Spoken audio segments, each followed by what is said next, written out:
Hey everybody, Ed Homewood, Old Guy Hi-Fi channel. I hope everyone's doing well today. Today should be interesting. We're going to be talking about the TEAC TN-5BB fully balanced belt drive turntable. Sit back, relax, and we'll get started on this video.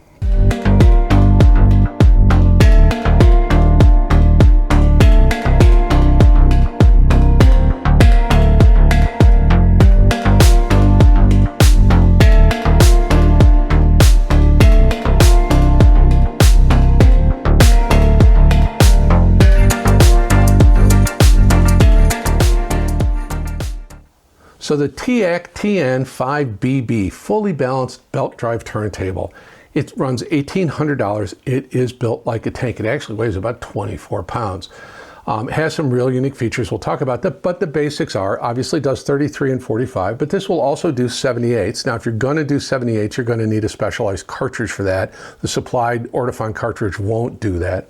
It does have motorized cueing, which I think is really nice. It does have a nice feature that when the tone arm reaches the runout groove on the record, it'll lift the tone arm. Now, it doesn't stop the rotation of the platter, but it does lift the tone arm to minimize any excessive wear on your needle.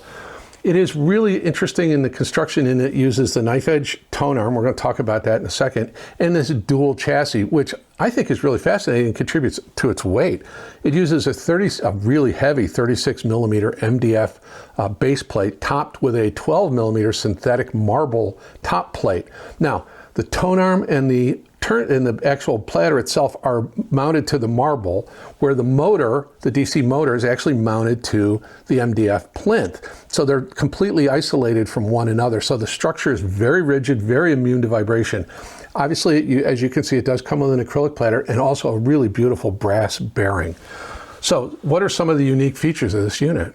So in addition to the materials used in the chassis, TEAC uses what's called PRS3, Platter Rotation Sensing Servo System, and it's designed to provide accurate speed. So the platter itself is a 20 millimeter thick, almost 4-pound acrylic platter. It has an optical sensor in it that reads the rotational speed, and then it feeds it back to a microprocessor that then control and adjust the DC servo motor. So the PRS3 system assures really good, stable rotational speed, and again, I found that to be true. Now, the platter itself, 20 millimeter acrylic, I think weighs 4 pounds, 1.7 kilograms. But the interesting thing is that the acrylic and polyvinyl, the material used in records, both have the same ability to hang on to a negative static charge. But here's what's interesting.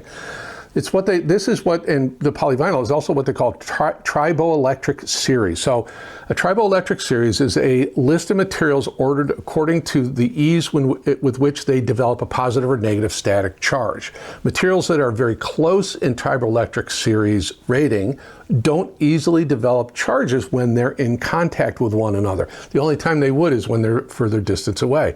So that triboelectric material used in the acrylic platter and the obviously normal characteristics of static buildup in a record, they cancel each other out. So it doesn't make any difference. It's just, you can put your records on here without a platter mat and just fine, no problem.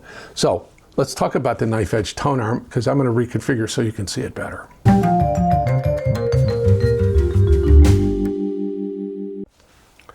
So here we are at the business end of the tone arm. Obviously, we've got our cueing, we've got our tracking adjustment, counterweight, and then the bearing itself. And it uses this knife edge bearing that TEAC collaborated with a company called SAEC in Japan. And SAEC, has been doing the knife edge bearing for probably 40 years or so. They're very famous, and some of their tone arms cost thousands and thousands of dollars. The idea behind the knife edge bearing is that the actual edge, that vertical spot, that little V right here, has the smallest possible contact point with the rest of the bearing, therefore virtually eliminating friction or tracking errors or whatever. And so that takes care of the vertical movement. That's the up and down movement of the tone arm. Now the left, right, or horizontal movement, typically in tone arms, you'll find a single ball bearing supporting it just at one point. But TEAC went a little further, and they used two really high precision ball bearings made from really high quality Japanese stainless steel. So it's actually mounted in 2 points, and that makes that horizontal movement much smoother. Now, some of the other neat features: We can do VTA adjustment. Little Allen screw in here, and I've actually adjusted this up for a different cartridge. You can adjust the VTA. You can also with another, and the Allen key is supplied. And with another Allen key, you can adjust the cueing lever, how far up it will lift. I don't recommend putting a mat on this particular platter, but if you had to and you wanted to, you could change the cueing to get it high enough. You could adjust the VTA to compensate for that extra thickness of the platter. As far as the tracking goes, whatever we set the weight at, we just do the corresponding number on the tracking. So the knife edge tone arm is really neat. It also uses, it adheres to this really interesting thing called the Baerwald alignment, or sometimes called the Lofgren A alignment. And it's a method for aligning a turntable tone arm and cartridge to minimize tracking errors across the surface area of a vinyl record. The tracking error is the angle difference between the stylus and the groove, which can cause distortion.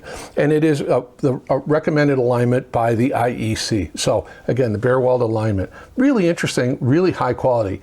So let's talk about how it sounded and what I played on it. Well, as you can see looking at this thing, it's really well engineered. I think that knife edge tone arm bearing and the whole construction of the gimbal and that whole area of the tone arm is really well executed. It's made of very high quality materials. You know, we've got VTA adjustment, and then even the thoughtful ability to adjust the cueing arm for its height so that you can compensate for it. If you wanted to put a mat on it, you could.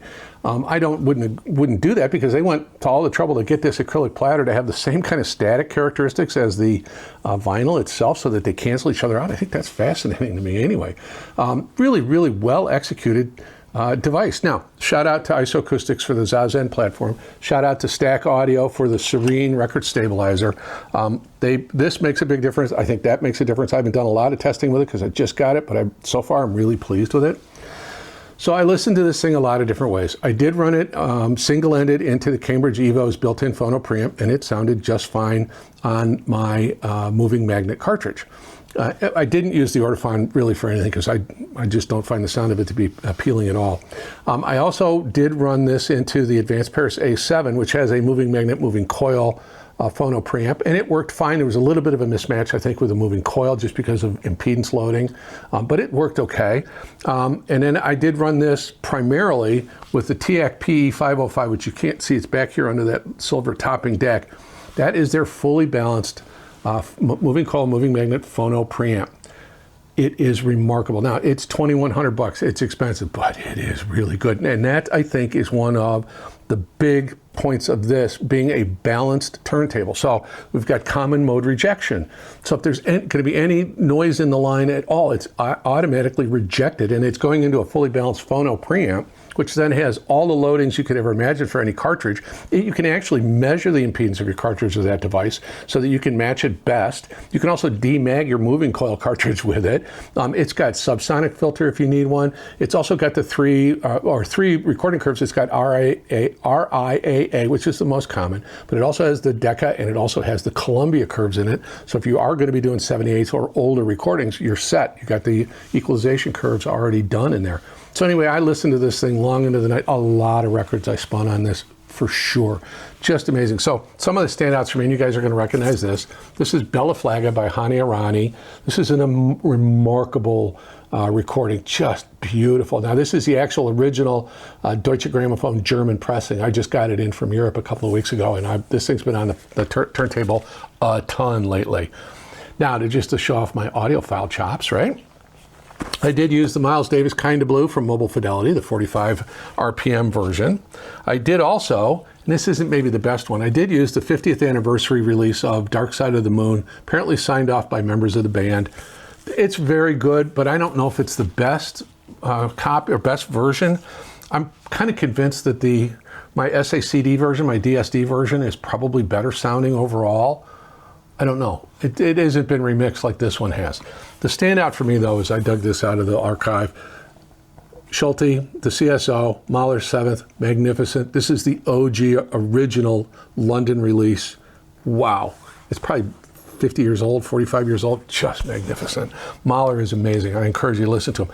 I will try and find links to, Miles Davis Kinda Blue is going to be easy to find a link to. Same with Dark Side of the Moon, so I'm not going to bother with that, but there will be a link to the Bella Flaga, and there will be, if I can find it, a link to the Mahler 7th from Schulte. Just magnificent. Sonically, this thing, you know what, a really good turntable is designed to do really two things. One is to spin the record at the right speed accurately.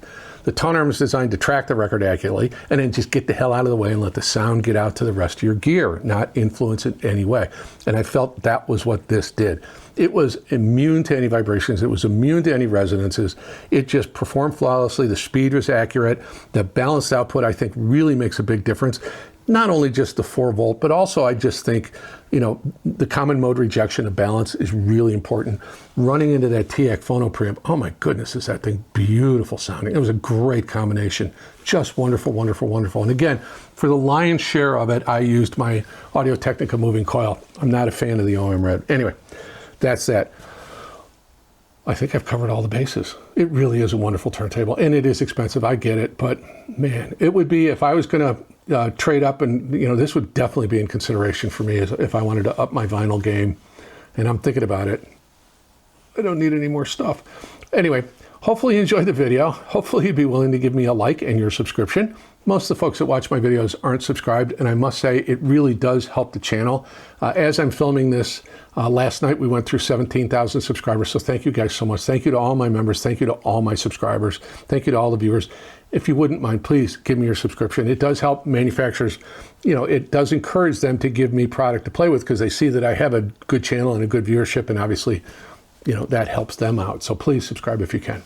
If you want to support the channel, there is a thank you button at the bottom of the video window. If you're watching on your computer or a portable device, there will be a membership link in the pinned comment and in the video description. I don't know if I can find one, but if I can, I will. There might be an affiliate link to this from Amazon. Otherwise, I will also link to TEAC's website so you can find out more information about this and the other TEAC stuff I have in, which I'll be reviewing probably a little later today, but that video won't be out for a little while. But anyway, there'll be some information there on their webpage about that. There are also other affiliate links, you know the drill on those. I'm trying to trim back on those because I'm not trying to sell you guys stuff. I just wanted, you know, if you're interested in something, go there, you find it real quick, click on it, there you go. There will be playlists. Like I said, I'll try and link to the Schulte Mahler 7th, and I will put a link in for White Flag. Comment, let me know, where are you at in your vinyl game? What are you thinking about? Are you interested in different cartridges? I had considered doing a cartridge video, but it would be very difficult to get all of the different cartridges together because there's so many variations, and it would be very difficult, I honestly think, to necessarily hear the difference, you know, especially when you're talking about under $200 cartridges. Once you get over that, yeah, the differences become more apparent. But then I think once you get over $1,000, all of those cartridges, they're really good, but it really gets hard to hear the difference. And it's just like DACs. It's getting harder and harder to hear any significant difference on DACs because everybody's got good game on that. Again, once you get over a certain price point, then obviously the differences become more apparent. Anyway, enough of that. I'm monologuing. Hopefully you like the video. Hopefully you'll be willing to give me your subscription. I appreciate that very much. And again, comment. If you want, you can follow me on Instagram. I think that's everything. Like, subscribe, comment.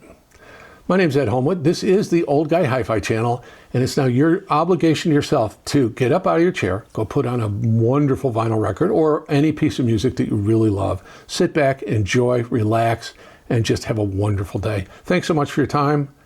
Thank you.